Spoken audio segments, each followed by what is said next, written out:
La fe mueve montañas y es lo último que debemos perder. Esa frase, pronunciada como una verdad sencilla, flotaba todos los días entre las paredes de barro y el techo de paja, de una casita escondida en una hondonada, que parecía hecha para guardar secretos y pequeñas alegrías. Al amanecer, antes de que el sol barajara las sombras en la ladera, ya se oía la respiración tranquila de la casa, el crepitar del fogón, el raspar de una olla, el murmullo de 4 voces pequeñas que se disputaban quién despertaba primero a los gallos. Afuera, la bruma se pegaba a los duraznos y a los troncos mojados. Adentro, las manos de doña Consuelo trabajaban como si el tiempo no tuviera prisa, porque en esa casa la esperanza, aunque escasa en monedas, era siempre abundante en tarea. Doña Consuelo tenía el rostro dibujado por el tiempo. Líneas que contaban de sol, de lluvia, de noches en vela cuidando niños febriles. Sus manos, fuertes y de uñas ásperas, sabían de sembrar maíz y coser botones, pero también de hacer cálculos sencillos para estirar lo que había y de acariciar cabezas cuando el sueño se resistía.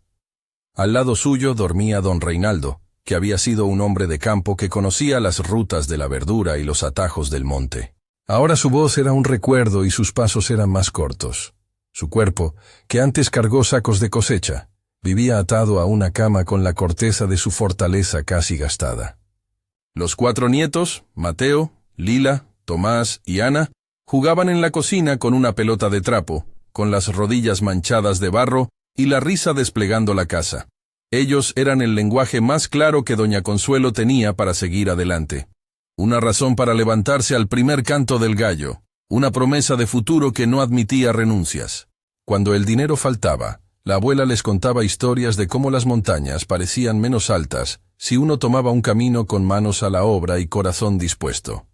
No eran palabras grandilocuentes, eran refranes curtidos por la vida, pequeños aforismos que servían para ordenar una casa donde el amor y la rutina eran los andamios del día. La faena diaria entre la huerta y la escasa parcela de maíz mantenía un orden que se repetía en ciclos: levantar, recoger agua, coser, cocinar, cuidar a Reinaldo, comprar lo imprescindible en la tienda del pueblo.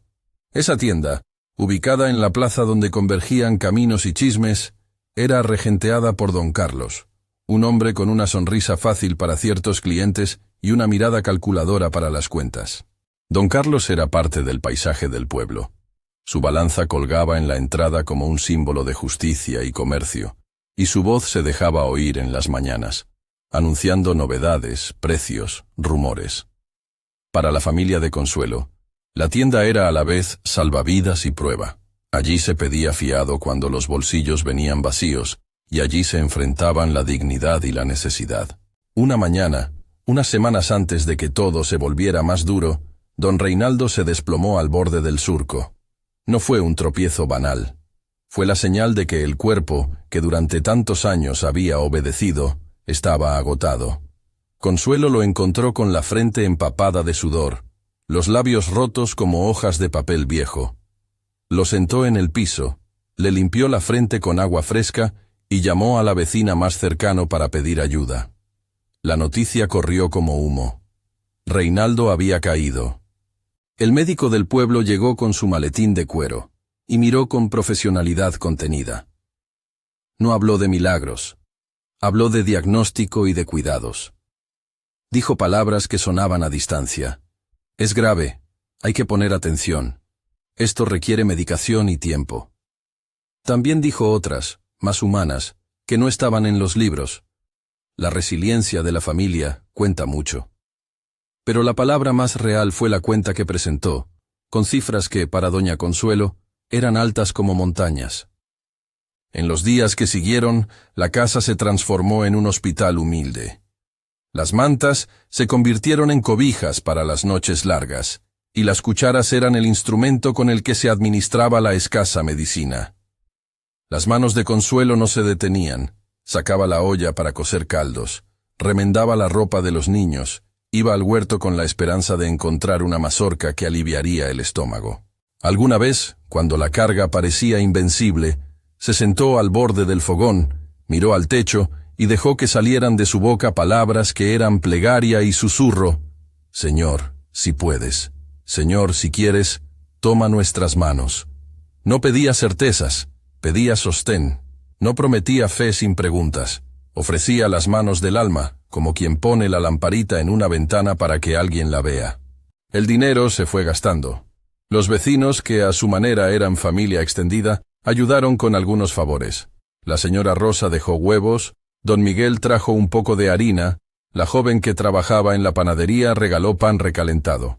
La solidaridad era un hilo que ataba las casas del pueblo, pero no alcanzaba para cubrir todos los gastos médicos ni para llenar la despensa cuando la cosecha fallaba por la sequía. Las plantas del maíz, más delgadas cada año, se inclinaban como si rezaran. La escasez se volvió compañía cotidiana. Los niños notaron la suavidad en la voz de la abuela cuando les servía menos, y el silencio de su padre cuando intentaba reír. Una tarde, después de vender a precios bajos los pocos frutos que sacó del huerto, doña Consuelo decidió que ya no podía esperar. Si la enfermedad de Reinaldo iba a consumirlos, necesitaba algo concreto, provisiones y medicinas que solo el pueblo podía proveer. Caminó el sendero con los bolsillos vacíos y el corazón lleno de oración. Los niños la miraron partir con ojos que trataban de memorizarla como quien guarda una postal. Ella les besó la frente y dijo, «Cuídense, que yo vuelvo con pan y con esperanza». Esa frase, pequeña, llevaba dentro una resolución: no permitir que su familia se viniera abajo por falta de comida o de fe. Al entrar en la plaza, la tienda de don Carlos brillaba con la habitual opacidad de la economía.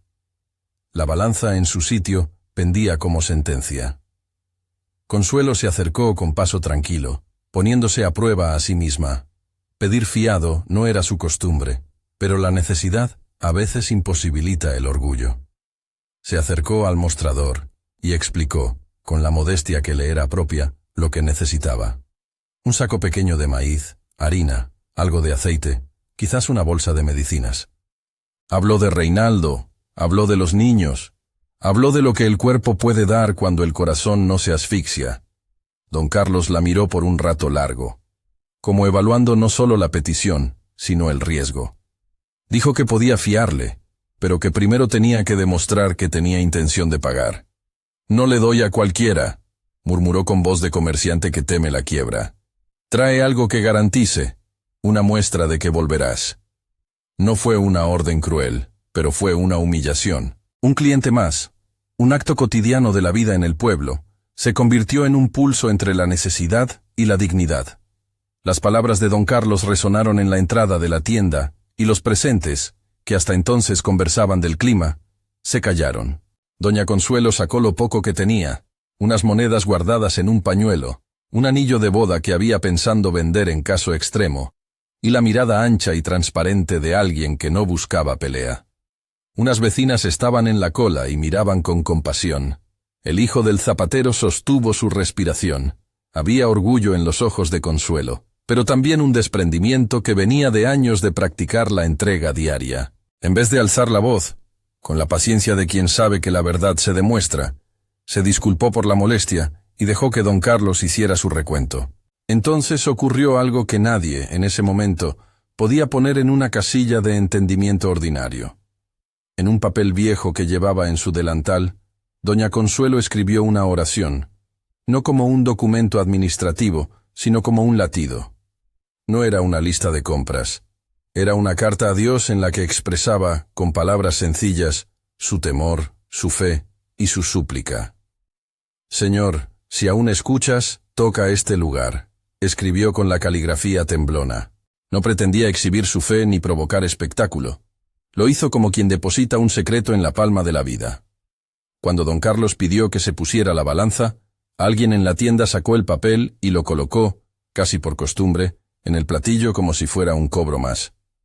Las monedas y los bultos se acomodaron en el otro lado. La balanza meditó un tiempo y en un movimiento casi imperceptible se inclinó hacia el lado del papel. Hubo un murmullo. La gente alzó la vista. No se trató solo de un truco. El ambiente se heló en una expectación que no era solo del cuerpo, sino del espíritu. Los ojos de don Carlos se llenaron de luz y a la vez de una sombra que parecía nacer de vergüenza. Nadie habló. El silencio fue pesado, pero había en él una atención reverente, ese tipo de atención que se reserva para ver nacer algo que se ha resistido a las manos humanas. Algunos dirían luego que fue el viento, que una leve corriente empujó la pesa.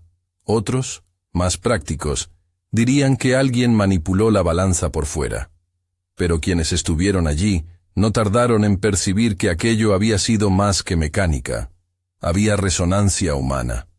Había la presencia de una fe aprehendida en la carne, en la voz de una mujer que no pidió la gloria, sino el sustento para su casa. Don Carlos, con la cara comprimida por algo que parecía culpa y reconocimiento, dejó de mirar la cuenta por un instante y, con la voz trémula, dijo: «No debo tratar así a mi gente». No fue una confesión grandilocuente. Fue una rendición que tenía la textura de quien descubre que ha fallado en lo esencial. La palabra de don Carlos no terminó en un susurro. Actuó. Salió de la tienda. Regresó con un saco de maíz grande, con bolsas de harina, con aceite y con medicinas. No lo hizo con teatralidad, lo hizo con manos que temblaban por la emoción. Las vecinas ayudaron a cargar. Los jóvenes del pueblo trajeron lo que pudieron. Nadie lo contó como un milagro que otorgaría riquezas eternas, sino como un acontecimiento que reacomodó voluntades. Un orgullo se dio ante la dignidad y la fe encontrada en un papel arrugado. Lo que fue entregado alcanzó para paliar la sed del hambre y para pagar, en parte, la deuda con el médico. Don Reinaldo recibió los medicamentos necesarios, y cuidado a cuidado, comenzó a mostrar pequeños signos de mejoría. No fue una sanación instantánea, no hubo promesas de restauración total, hubo, más bien, una ola de alivio que permitió respirar y continuar el camino. La noticia del hecho se expandió como se extienden las cosas grandes en los pueblos, con discreción y con asombro. En las noches, la gente hablaba de la balanza que se inclinó. Algunos iban a la casa de la familia a llevar pan, otros llamaban para ofrecer trabajo temporal. Don Carlos, por su parte, cambió de gesto con los clientes. Su sonrisa se volvió más suave, su mirada más humana. No se transformó en otra persona en un día, pero su corazón dio un giro que otros pudieron percibir. Empezó a fiar con menos recelo, a mirar a las familias con más comprensión, a corregir su trato donde antes había sido duro. No fue la recompensa de un cálculo. Fue el efecto de un encontronazo con una verdad que no había querido ver. La dignidad de quienes piden y la fuerza de la fe que no se vende. En la casa, la atmósfera fue de recuperación paulatina. Las comidas volvieron a ser un poco más abundantes, las noches un poco menos tensas. Reinaldo no recobró de pronto la fuerza de antaño, pero las medicinas y el descanso le dieron horas de lucidez que antes había perdido. Sus manos, aún lejanas a la perfecta movilidad, aprendieron a sostener la taza y a decir gracias con voz queda. Los nietos volvieron a correr en la cocina sin medir cada crujido del pan. Las pequeñas rutinas diarias se restablecieron, y con ellas la sensación de continuidad, esa moneda que compra paz. Lo ocurrido en la tienda no quedó como una anécdota aislada. Se volvió lección. La comunidad, testigo del gesto de don Carlos, empezó a repensar cómo se miraban entre sí. Las humillaciones que antes se justificaban con cuentas y deudas comenzaron a ser menos toleradas. Se habló menos de la desconfianza y más de la ayuda mutua. Al mismo tiempo, la familia de Consuelo no inició una vida de abundancia ni dejó de enfrentar dificultades. Aprendieron, eso sí, que la fe no se reduce a esperar un favor sobrenatural. La fe, en su expresión más pura, es levantar la vista y continuar trabajando, es aprender a pedir con dignidad y a aceptar la ayuda sin vergüenza. El milagro de la balanza había cambiado la percepción de lo posible, pero no se convirtió en una garantía milagrosa. Abrió puertas, alineó voluntades y dio oxígeno para seguir luchando. Por las noches, cuando el pueblo se cerraba como un libro y las estrellas asomaban discretas, doña Consuelo volvía a su rincón y antes de dormir, dejaba caer una oración como quien deposita una semilla en tierra. Padre, no te pido que nos lleves la cruz, solo que nos des fuerza para cargarla con amor, decía en voz baja. Sus palabras no eran consignas doctrinales ni promesas fáciles, Eran confesiones de una mujer que sabía que la vida iba a pedirles más. Los niños escuchaban a su manera, con el sueño cerca, y repetían a veces frases que no entendían del todo, porque la palabra que más aprendieron fue la de no rendirse. Los cambios en don Carlos tampoco fueron dramáticos. No se transformó en filántropo de la noche a la mañana, pero algo en su mirada se ablandó.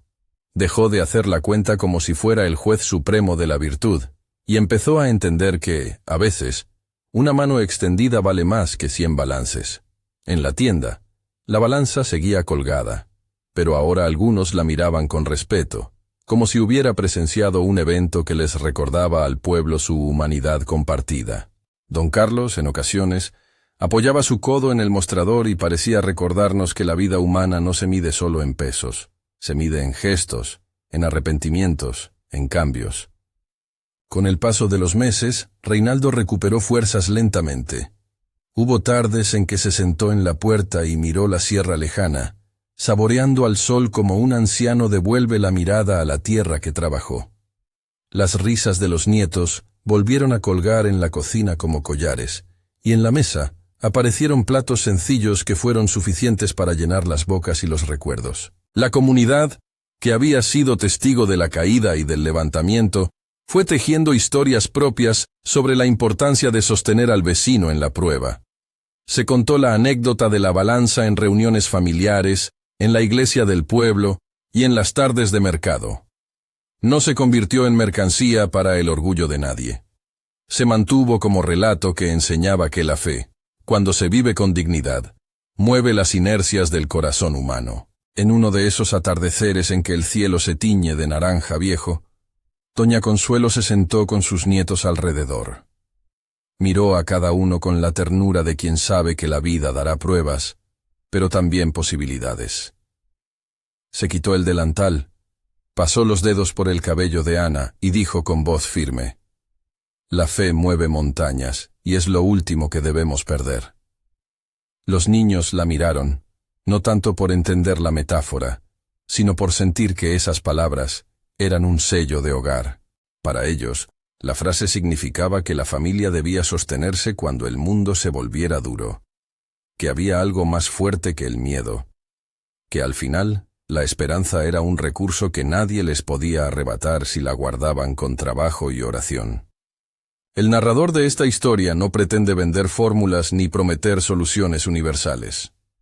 Lo que se cuenta es la experiencia de una mujer que, con su vida en esto, enseñó que la fe es un músculo que se ejercita con acciones, con humildad, con horas de cocina y con oraciones que no venden resultados inmediatos. En cada gesto de Consuelo hubo coherencia. No prometió riquezas a cambio de creer. Ofreció constancia y entrega. El suceso de la balanza no se describió como una máquina automática que concede favores a los fieles. Fue, más bien, un acontecimiento que remeció corazones y enseñó cómo la interacción entre la fe interior y la gracia de los demás puede transformar situaciones concretas. Si esto te conmueve, escribe en los comentarios desde donde nos escuchas. Cuéntanos si has visto alguna vez la fuerza escondida en la perseverancia de alguien. Esa invitación es simple. El relato que nos une también se sostiene en las voces que lo completan, en las memorias que traemos y en las manos que estamos dispuestos a tender. Con el tiempo, la historia de la balanza dejó de ser una curiosidad para convertirse en ejemplo. No porque la gente esperara que cada petición fuera respondida de manera sobrenatural, sino porque recordaba que la fe, cuando se practica con respeto y dignidad, es simultáneamente sostén interior y llamado para la comunidad. Doña Consuelo aprendió también que la humillación, si se responde con la serenidad de quien se sabe deudora de más vida que de resentimiento, puede producir reconciliaciones inesperadas. Ella no buscó humillar a don Carlos ni a nadie. Su actitud fue de humildad y firmeza. Pedir lo imprescindible y confiar en que la vida le daría respuestas de alguna forma. La conversión de don Carlos no fue espectáculo, fue proceso.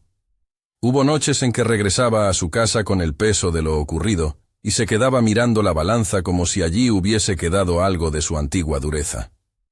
Empezó a sentarse con menos prisa frente al mostrador, a conversar con clientes que antes medía con ojos de cálculo. Se le notó más paciente con los pagos, más dispuesto a fiar cuando la persona demostraba voluntad. Nada de esto apareció como solución total, pero sí como un cambio de ritmo en la vida del pueblo, como la comprobación de que la humanidad se repara cuando se reconoce la dignidad del otro. En las fiestas del pueblo, cuando la música vuelve a rodar y las mesas se llenan de comida compartida, la historia de la balanza sale de nuevo a la luz entre risas y manos que remueven platos. Se cuentan detalles que antes no se habían resaltado. La manera en que Reinaldo apretó la mano de su esposa al recibir las medicinas, la forma en que los niños ayudaron a descargar los sacos, la voz contenida de don Carlos al pedir perdón por su dureza inicial. Esos relatos no son lecciones moralizantes. Son testimonios de que la fe vivida con humildad influye en la conducta de otros, que el arrepentimiento tiene un peso real en la vida social y que la comunidad, en su conjunto, puede transformarse cuando uno de sus miembros se abre al gesto de reconciliación. Al regresar, muchas tardes, al fogón, doña Consuelo se sentaba a pensar en lo que había pasado. A veces lloraba, más por gratitud que por pena. Otras, sonreía y sacaba del bolso el papel arrugado que había escrito en la tienda. No lo guardó como una reliquia, sino como recuerdo de que la oración sincera no siempre necesita grandes escenarios para obrar. Señor, gracias por escucharnos cuando el mundo parecía cerrar sus puertas, dijo una noche, y sus palabras no fueron grandilocuentes, fueron sencillas y sentidas. En eso consiste la fe verdadera, parecía decir en su silencio, en hablar a quien se siente cercano y confiar en que, aunque no siempre recibamos lo que pedimos, nunca estamos solos. La frase que abrió esta historia, la fe mueve montañas y es lo último que debemos perder, no se usa aquí como consigna vacía. Se pronuncia como recordatorio de que, al final, cuando las manos se cansan y los bolsillos están vacíos, la fe sostenida por la acción y la humildad sigue siendo el recurso que preserva la dignidad humana. No es una garantía mecánica. Es la última luz que se conserva cuando otras luces se apagan.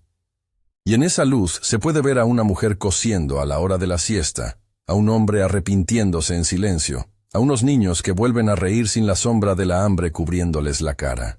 La comunidad, después del suceso, no dejó de enfrentar dificultades. Las sequías volvieron, las cuentas apremiaron y las enfermedades aparecieron con la rusticidad de la vida real. Pero hubo una diferencia. La fe, practicada con entrega y sin promesas vacías, enseñó a sostenerse mutuamente. Los vecinos aprendieron a preguntar antes de juzgar, a tender una mano sin esperar retribución y a ver, en los ojos del otro, la posibilidad de revelarse como hermano. La tienda de don Carlos siguió siendo tienda. La balanza continuó midiendo granos y pesos. Pero, al mirar la balanza, algunos sonreían recordando que hubo un día en que un papel con una oración inclinó más que metal. Inclinó conciencias. En los últimos meses de la historia que aquí se cuenta, la casa de Consuelo se volvió un lugar de encuentro. No por grandes motivos, sino porque la gente sabía que allí siempre habría una sopa caliente y una palabra que apuntalase el ánimo. Los nietos crecieron con la lección de no renunciar. Aprendieron que la fe no es un escudo que evita heridas, sino una brújula que indica hacia dónde caminar cuando las heridas aparecen. Reinaldo, con pasos lentos pero firmes, volvió a salir al patio en las tardes templadas y a mirar el horizonte con la serenidad de quien, a pesar de los achaques, mantiene la certeza de que la vida puede ser habitada con dignidad. Al contar esta historia, el narrador quiere que se entienda una cosa clara. No se trata de vender la idea de que cada dificultad tendrá un milagro visible, ni de decir que la fe es garantía de comodidad. Se trata de mostrar que la fe, cuando se vive con honestidad y acción, moviliza a los corazones y muchas veces inclina balanzas humanas. Apela al orgullo dormido, despierta la compasión y crea espacios donde la dignidad vuelve a ser la ley. La fe mueve montañas en la medida en que convoca la voluntad humana hacia el bien. Es una fuerza que, unida a la gracia, puede transformar realidades concretas sin convertir la vida en una fábrica de maravillas. Antes de despedirnos, queda la palabra de Consuelo que cerró más de una noche de incertidumbre. No perdamos la fe. Si la guardamos, aunque vayamos perdiendo cosas, no nos quedaremos sin lo último, la esperanza. Esas palabras fueron pequeñas antorchas en el camino, y no porque evitaran la oscuridad, sino porque ayudaban a caminar en ella. Si esta historia te movió de algún modo, si conoces a alguien que necesita escuchar que la fe, bien vivida, no es abandono sino compañía, comparte este relato. Suscríbete para que estas voces de pueblo y de fe sigan encontrando oídos. Y sobre todo, guarda en tu corazón la certeza de que, cuando las manos fallan y los bolsillos flaquean, lo último que debemos perder es la fe. Esa que nos pone en pie, que nos llama a ayudar y que sin promesas de gloria inmediata, nos enseña a seguir ofreciendo lo que tenemos, aunque sea poco, con dignidad y con amor. Señor, acompaña a quienes leen estas líneas, fortalece sus manos, alivia sus cargas y despierta en las comunidades la compasión necesaria para sostener a los más frágiles. Amén.